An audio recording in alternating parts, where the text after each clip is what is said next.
Hello,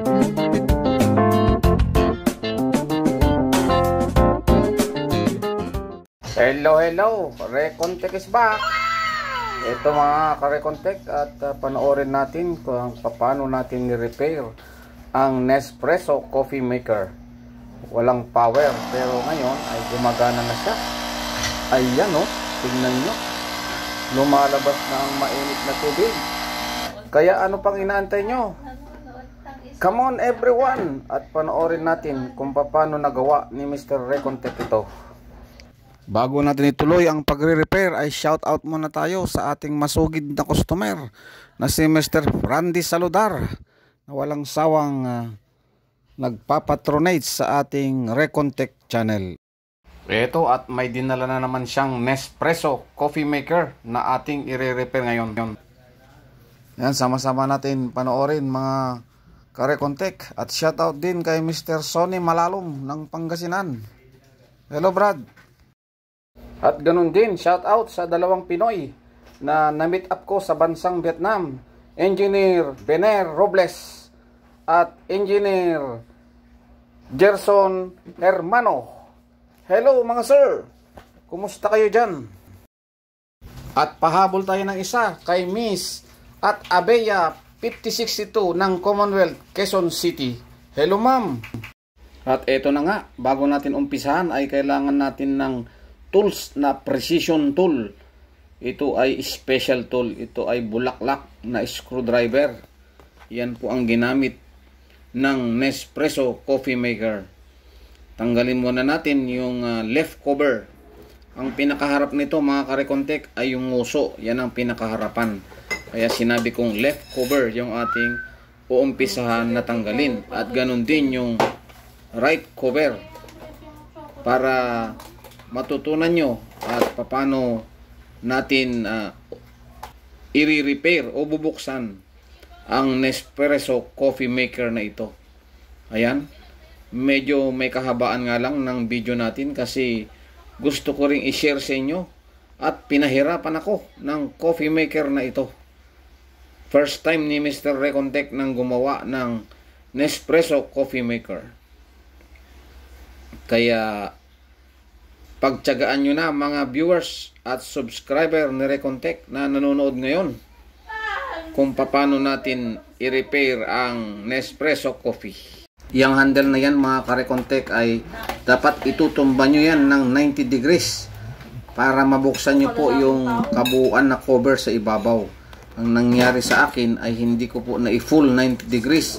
Kaya hirap na hirap akong magbukas. Yung pala'y may sikreto sa loob na kumakalang. Hanggang sa nagtanto sa isipan ko na ilagay sa 90 degrees, at ayun, nag-success naman na nabuksan ko ang cover na ito. Bale, maghahati yan mga viewers at mga subscriber. Naghahati po ang cover na yan. Kaya panoorin yung mabuti sa mga gustong mag-repair nito na subscriber ko at viewers. Panoorin yung mabuti kung paano kalasin ni Mr. Recontek ang mga cover nito. Ituturo ko din naman sa inyo kung paano yung mga basic, at dapat unahin na tanggalin hanggang sa maging success kayo at mag-succeed sa pagtanggal ng cover nito. Kung papansinin nyo, ay pinag-iisipan ni Mr. Recontek kung ano yung mga kakalasin, dahil nga first time ni Mr. Recontek na mag-repair ng Nespresso coffee maker. So yung sinisikwat na plastic na kulay puti dyan ay pang wire harness lang, para hindi po magbukadkad o magkalat yung mga cable nya. Ito na, tanggalin natin yung pinakanguso o water guide dito sa harapan. Ayun, hinihila lang mga guys at mga newbie ang pagtanggal nito. And then ang sunod na tatanggalin yung switch cover. Ayan, panoorin nyo na lang paano to nasikwat. Ayun, no, simpleng-simple lang, di ba? As you can see mga newbie at mga viewers ko ngayon. At dahil pinahirapan ako ng pagbabaklas ng cover na ito, ay i-share ko na rin sa inyo kung paano ko siya natuluyang baklasin. Yan, i-align mo lang ng 90 degrees yung kanyang kabitan ng handle. Yan, no? At iminumustra nga ni Mr. Recontek, ayan, 90 degrees. Ayan.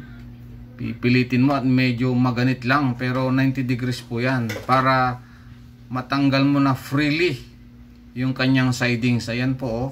Yan yung humaharang kanina pa. Pawis na pati kili-kili ko dahil lang dyan. At na-discover ko rin sa huli. Pero syempre, yan yung mga bagay na dapat na sinishare ni Recontech sa inyo.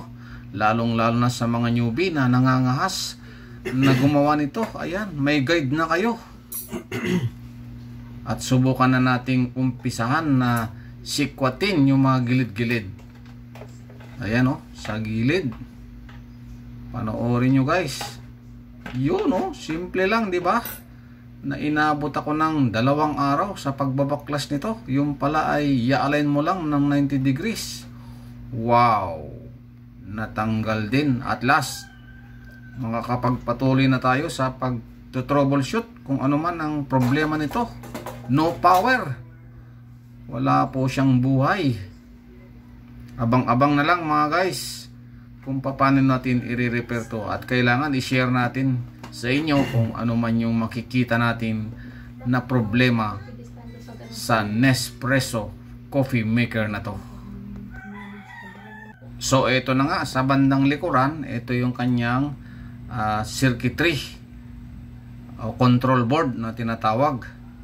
Dito natin na i-measure yung mga power transistor o di kaya ay switching transistor, ganon. Kadalasan kasi nandito yung heater para dun sa mainit na tubig. Kaya dito tayo maghahanap ng mga ganong klase ng piyesa. May nakita kong switching transistor dito sa likod para sa heater. Ayan, kakalasin ko muna at i-measure natin mga guys kung ano man ang kanyang status. Abang-abang lang kayo. O eto na. O, ayan, may mga nakita pa akong thermal fuse na 2 na ayan sa gilid. Ating ding i-measure yan kung yan ba ay buhay pa o active pa ba. Baka yan yung mga nagkukos na wala po na siyang power. Eh so far ay ayos naman.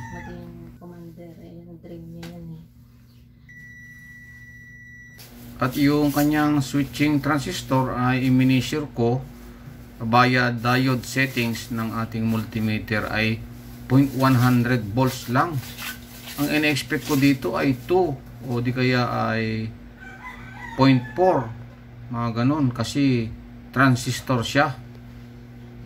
So naghinala na agad ako dito na may problema. I-compare natin mamaya sa bagong parts kung parehas lang ba sila ng measurement via resistance o di kaya diode testing. So ito na nga, ang bilis, di ba? Meron agad. Tingnan natin yung center pin to walang response. Ayan, 0.100. Dalawang side, baliktad natin yung probe natin. 0.100 volts. Aba, parang naghihinala ako dyan. I-compare natin dito sa ating bago. Dapat ay 200 or 400 something, ganun ang ating mami-measure. So ito yung brand new natin. Oh, 0.4, di ba? 400. Oh, baliktad natin yung probe natin. Dapat same lang ang reading niyan. Oh, 0.400 mga guys. Since convincing na yung measurement na yung transistor na luma ay mukhang may tama na nga mga guys, ay atin na siyang papalitan. Ayan, ikinakabit na ni Mr. Recontech. Sana ay nandyan pa kayo at panoorin nyo yung matapos ang video na to para kayo man din ay makinabang sa ating pagre-repair mga guys at mga viewers na nanonood sa video na ito. So ayan, naihinang na natin yung switching transistor. Kaya ang next natin ay ibalik na natin doon sa heater o body ng heater para mamaya ay matesting na natin, or maghanap pa tayo ng ibang parts na nagkaroon ng problema dahil no power ito eh. Yun ang issue natin mga guys. At ito pa, isa sa mga nakita natin mga guys na problema, isang 2 watts resistor na 47 ohms ceramic resistor. Ayan, open siya, di ba?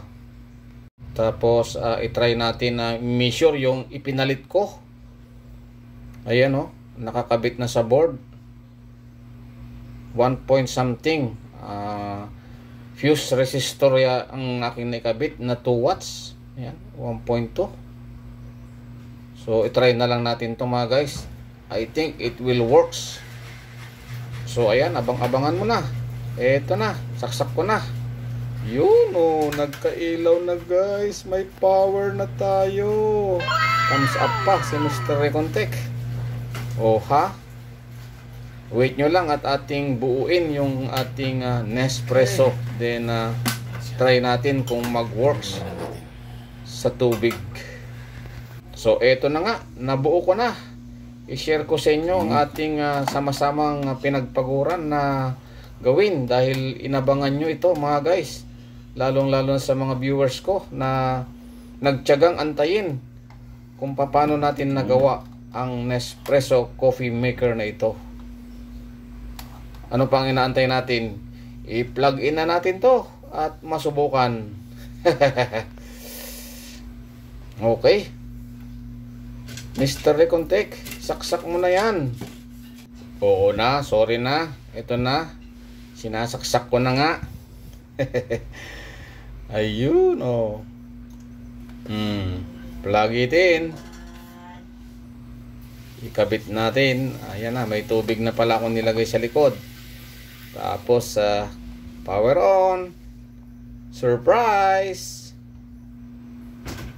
Tak, yun! Mayroon nang supply guys.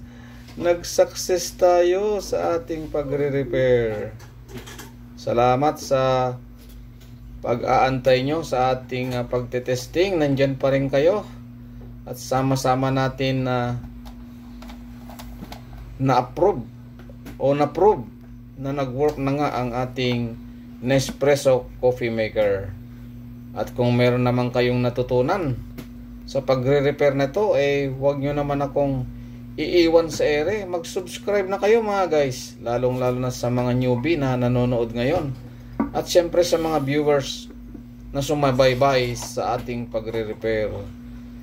Subscribe na. Maraming salamat.